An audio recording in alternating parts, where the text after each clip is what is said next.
there you are. That's a good story, dog. Chapter 12. Peter learns something from Tommy Tit. When you find a friend in trouble, pass along a word of cheer. Often it is very helpful just to feel a friend is near. Peter Rabbit. Hello, Peter Rabbit. What are you doing way up here, and what are you looking so mournful about? Peter gave a great start of pleased surprise. That was the first friendly voice he had heard for days and days. Hello yourself, Tommy Tit, shouted Peter joyously. My, but I am glad to see you. What are you doing up here in the old pasture yourself? Tommy Tit the chickadee hung head down from the tip of a slender branch of a maple tree and winked a saucy bright eye at Peter. I've got a secret up here, he said. Now, there is nothing in the world Peter Rabbit loves more than a secret, but he cannot keep one to save him. No, sir, Peter Rabbit can no more keep a secret than he can fly. He means to. His intentions are the very best in the world, but, alas, alack, poor Peter's tongue is very, very loosely hung.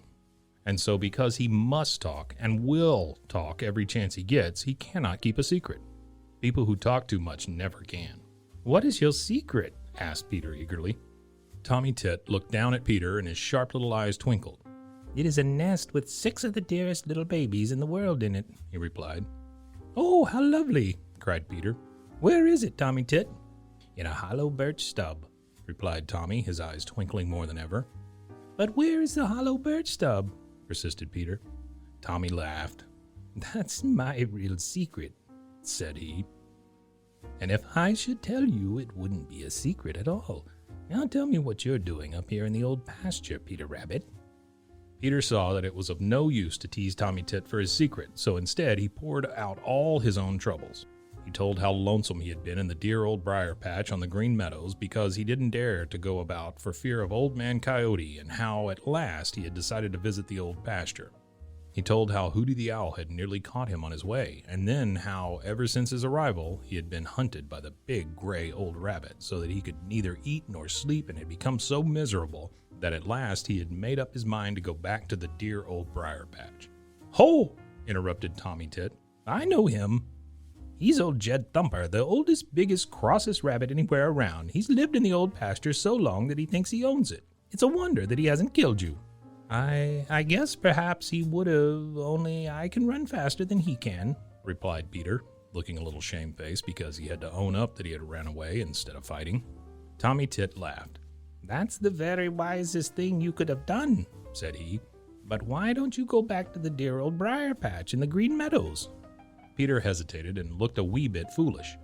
Finally, he told Tommy Tit about the 2 soft, gentle eyes that he had seen peeping at him from behind a big fern, and how he wanted to know who the eyes belonged to.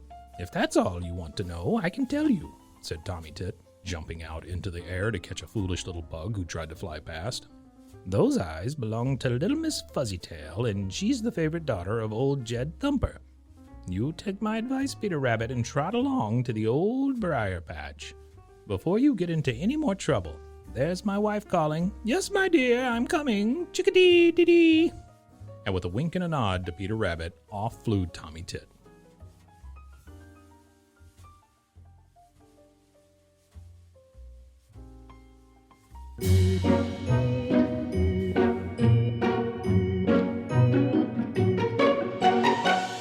That's a good story, dog. This has been a Rogue Media podcast.